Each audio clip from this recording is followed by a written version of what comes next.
9-шы сынып С деңгейіндегі 781 есептің шығару жолын талқылайтын боламыз. 4 синус 3 альфа косинус квадрат 3 альфа.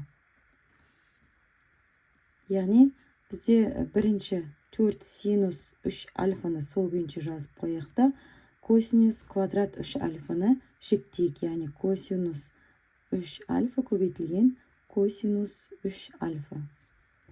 Енді бізде мына 4-ті жіктейтін болсақ, бұл бізде формулаға келеді, қосбұрыштың формуласы. Яғни 2 көбейтілген 2 синус 3 альфа косинус 3 альфа. Косинус 3 альфа. Бұл бізде қосбұрыштың формуласына келеді. Олай болса 2 көбейтілген бізде формулаға бойынша синус 6 альфа косинус 3 альфа болады.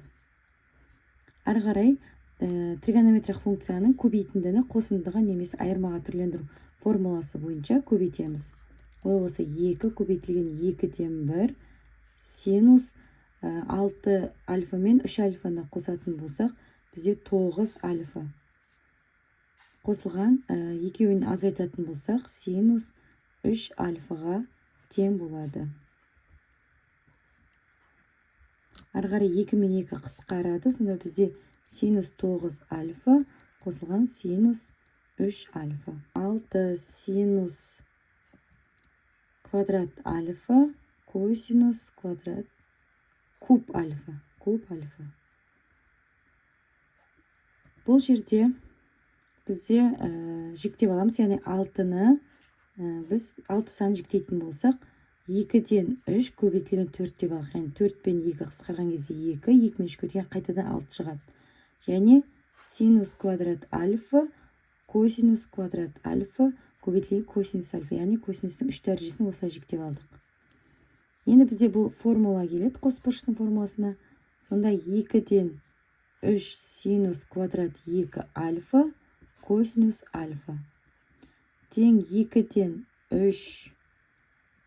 Бұл жерде формулаға қоятын болсақ, синус квадрат 2 альфа формуласы 2-ден 1 азайтылған косинус 4 альфа. Көбейтілген косинус альфа. 2-ден 3 косинус альфа азайтылған косинус 4 альфа. Және косинус альфа. Яғни мына косинус альфаларды көбейтіп жатырмыз. 4-ден 3 косинус. Енді бұл жаңағы қосбұрыштың функция көбейтіндіні қосындыға немесе айырымға түрлендіру формуласын қолданамыз. Косинус альфа азайтылған 2-ден 1 косинус. Азайтатын болсақ 3 альфа. 3 альфа қосылған, екеуін қосатын болсақ косинус 5 альфа шығады. 4-ден 3-ті жазып қоямыз.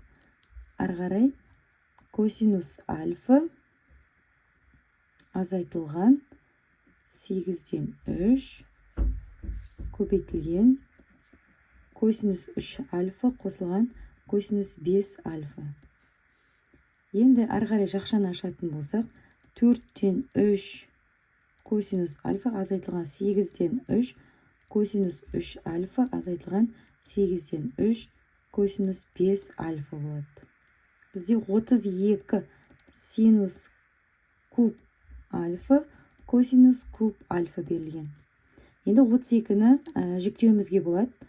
32-ні мысалы 3 дәрежеліге келтіретін болсақ, бізде қалай алуға болады? Мысалы 2-нің 3 дәрежесі 8-ге тең. Олай болса 32-ні квадраттауға болады, немесе квадраттың 3 дәрежесін анықтауға болады. Сол сияқты онда біздер былай жасайық. 4 жақша ішінде 2 синус альфа косинус альфаның 3 дәрежесі алайық. Қайтадан жақшаны ашатын болсақ, мына түрге келеді екен. Ары қарай 4-ті жазып қоямыз. Бізде бұл формулаға келеді. Қосбұрыштың формуласына келеді. Синус 3 2 альфа болады, яғни 3 дәрежесі бар. Енді бұл жерде бізде мынаны анықтайтын болсақ, синус 3 яғни куб 2 альфа деп отырғанымыз, бізде 4-ті жазып қоя берейік. Бұл бізде синус 2 альфа көбейтілген синус квадрат 2 альфаның көбейтіндісіне тең.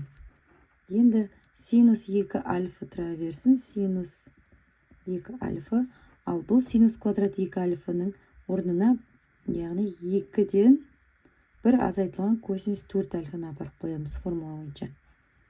Тең 4 көбейтілген 2-ден 1, 4-ті қасына ертіп жүрмін, негізі 2-ден 1 болады. 2-ден 1 синус 2 альфа азайтылған синус 2 альфа косинус 4 альфа. Яғни көбейтіп жатырмыз. Ары қарай алымына көбейтіп жібердік, синус 2 альфаны.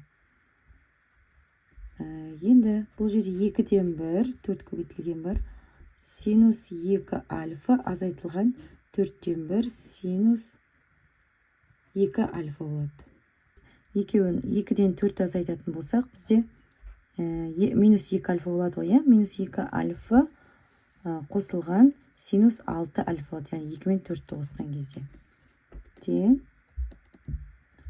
4 көбейтілген 2-ден 1 синус 2 альфа қосылған 4-ден 1 синус 2 альфа. Азайтылған 4-ден 1 синус 6 альфа болады. Енді бұл жерде қысқаратындар бар. 2 мен 4 қысқарат. 4-ден 3 синус 2 альфа. Азайтылған 4-ден 1 синус 6 альфа. 4-ті бар. Тең, мына емесіне жақша болады, мына жердің бәрі жақша. Тең, 4 пен 4-ті қысқартып жібереміз, сонда 3 синус 2 альфа азайтылған, мына жақшаны ашатын болсақ, тағы қысқарады, бізде синус 6 альфаға тең болады.